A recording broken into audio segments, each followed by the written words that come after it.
एक जंगल में बहुत सारे जानवर रहते थे। उसी जंगल में एक बूढ़ा बंदर भी रहता था। बंदर अपनी होशियारी और चतुराई के लिए जाना जाता था।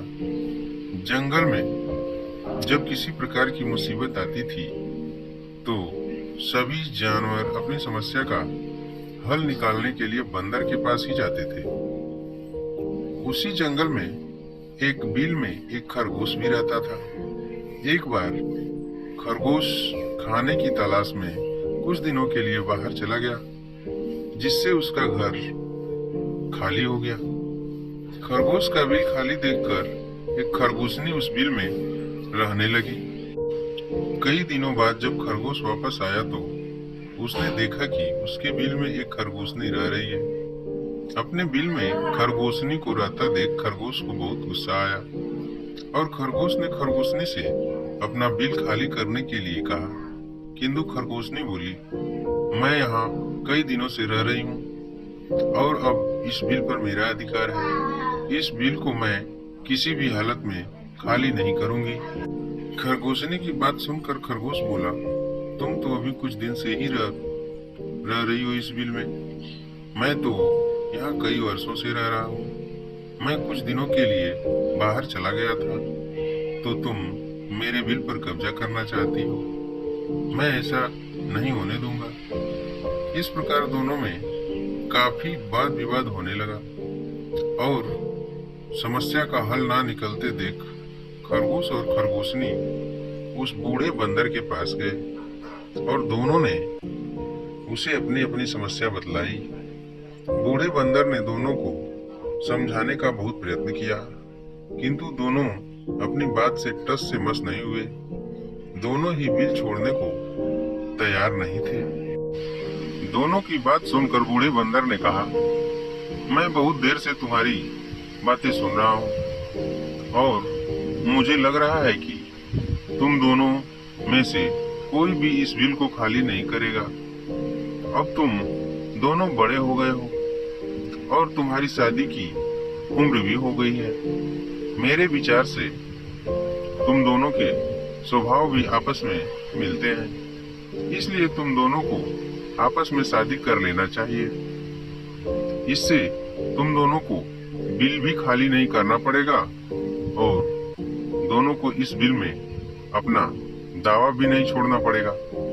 खरगोश और खरगोशनी दोनों को बंदर की बात बहुत पसंद आई और उन दोनों ने आपस में शादी कर ली। दोनों की शादी में जंगल के सभी जानवर आए और इस प्रकार खरगोश और खरगोशनी एक साथ सुखी पूर्वक उसी बिल में रहने लगे। एक जंगल में दो बकरियां रहती थी। वो दोनों जंगल के अलग अलग हिस्से में घास खाती थी। उस जंगल में एक नदी भी बहती थी, जिसके बीच में एक बहुत ही कम चौड़ा पुल था। इस पुल से एक समय में केवल एक ही जानवर गुजर सकता था। इन दोनों बकरियों के साथ भी एक दिन कुछ ऐसा ही हुआ। एक दिन घास चरते चरते दोनों बकरियां नदी तक आ पहुंची। ये दोनों नदी पार करके जंगल के दूसरे हिस्से में जाना चाहती थी। अब एक ही समय पर दोनों बकरियां नदी के पुल पर थी। पुल की चौड़ाई कम होने के कारण इस पुल से केवल एक ही बकरी एक बार में गुजर सकती थी, लेकिन दोनों में से कोई भी पीछे हटने को तैयार नहीं था। इस पर एक बकरी ने कहा, सुनो, मुझे पहले जाने दो, तुम मेरे बाद पुल पार कर लेना। वहीं दूसरी बकरी ने जवाब दिया, नहीं, पहले मुझे पुल पार करने दो, उसके बाद तुम पुल पार कर लेना। यह बोलते बोलते दोनों बकरियां पुल के बीच तक जा पहुंची। दोनों एक दूसरे की बात से सहमत नहीं थी।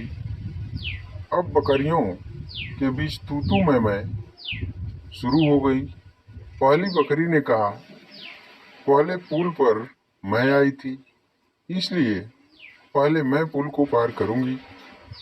तब दूसरी बकरी ने भी तुरंत जवाब दिया, नहीं, पहले मैं पुल पर आई थी, इसलिए पहले मैं पुल पार करूंगी। यह झगड़ा बढ़ता ही जा रहा था। इन दोनों बकरियों को बिल्कुल भी याद नहीं रहा कि वह कितने कम चौड़े पुल पर खड़ी हैं। दोनों बकरियां लड़ते लड़ते अचानक से नदी में गिर गई।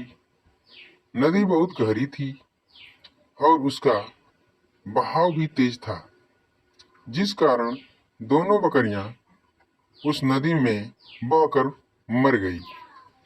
इस कहानी से हमें यही शिक्षा मिलती है कि झगड़े से कभी किसी समस्या का हल नहीं निकलता, उल्टा इससे सभी का नुकसान होता है। इसलिए ऐसी अवस्था में शांत दिमाग से काम लेना चाहिए।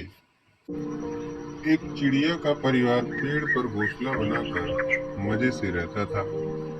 एक दिन वह दाना पानी के चक्कर में अच्छी फसल वाले खेत में पहुंच गया।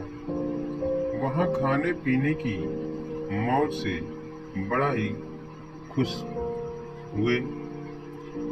एक खुशी में रात को वह घर आना भी भूल गया और उसके दिन मजे में वहीं बीतने लगे। इधर शाम को एक खरगोश उस पेड़ के पास आया जहां चिड़िया का परिवार का घोंसला था। पेड़ जरा भी ऊंचा नहीं था, इसलिए खरगोश ने उस घोंसले में झांक कर देखा तो पता चला कि यह घोंसला खाली पड़ा है।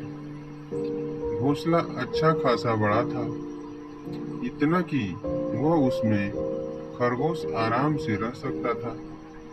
उसे यह बनाया घोंसला पसंद आ गया और इसने यहीं रहने का फैसला कर लिया। कुछ दिन बाद वह चिड़िया का परिवार खा खा कर मोटा ताजा बनकर अपने घोंसले की याद आने पर वापस लौटा। उसने देखा कि घोंसले में खरगोश आराम से बैठा हुआ है, तो उन सभी को बड़ा गुस्सा आया। उसने खरगोश से कहा, चोर कहीं के, मैं नहीं था तो मेरे घर में घुस गए हो, चलो निकलो मेरे घर से। जरा भी शर्म नहीं आई मेरे घर में रहते हुए। खरगोश शांति से जवाब देने लगा, कहाँ का तुम्हारा घर? कौन सा तुम्हारा घर? यह तो मेरा घर है।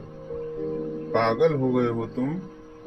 अरे कुआं, तालाब या पेड़ एक बार छोड़कर कोई जाता है तो अपना हक भी गंवा देता है। यहाँ तो जब तक हम हैं वह अपना घर है, बाद में तो इसमें कोई भी रह सकता है। अब यह घर मेरा है, बेकार में मुझे तंग मत करो। यह बात सुनकर चिड़िया के परिवार के सभी सदस्य कहने लगे, ऐसे बहस करने से कुछ हासिल नहीं होने वाला। किसी धर्म पंडित के पास चलते हैं, वह जिसके हक में फैसला सुनाएगा उसे घर मिल जाएगा। उस पेड़ के पास से एक नदी बहती थी। वहां पर एक बड़ी सी बिल्ली बैठी थी। वह कुछ धर्म पाठ करती नजर आ रही थी। वैसे तो यह बिल्ली इन दोनों की जन्मजात शत्रु है, लेकिन वहां और कोई भी नहीं था, इसलिए उन दोनों ने उसके पास जाना और उससे न्याय लेना ही उचित समझा। सावधानी बरतते हुए बिल्ली के पास जाकर उन्होंने अपनी समस्या बताई। उन्होंने कहा, हमने अपनी उलझन तो बता दी, अब इसका हल क्या है? इसका जवाब आपसे सुनना चाहते हैं। जो भी सही होगा उसे वह घोंसला मिल जाएगा। और जो झूठा होगा उसे आप खा लें। अरे, यह तुम कैसी बातें कर रहे हो?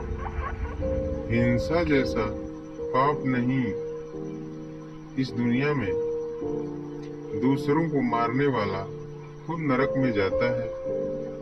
मैं तुम्हें न्याय देने में तो मदद करूंगी, लेकिन झूठे को खाने की बात है तो वह मुझसे नहीं हो पाएगा। मैं एक बात तुम लोगों को कानों में कहना चाहती हूँ, जरा मेरे करीब आओ। खरगोश और वह चिड़िया खुश हो गए कि अब फैसला होकर रहेगा, और उसके बिल्कुल करीब गए। फिर क्या, करीब आए खरगोश को पंजे में पकड़कर मुंह से चिड़िया को बिल्ली ने नोच लिया। दोनों का काम तमाम कर दिया, और इस तरह अपने शत्रु को पहचानते हुए भी उस पर विश्वास करने से खरगोश और चिड़िया को अपनी जान गंवानी पड़ी। इस कहानी से हमें यह शिक्षा मिलती है, चाहे परिस्थितियां कैसी भी हों, लेकिन भूलकर भी अपने अपने दुश्मन की बातों पर यकीन नहीं करना चाहिए।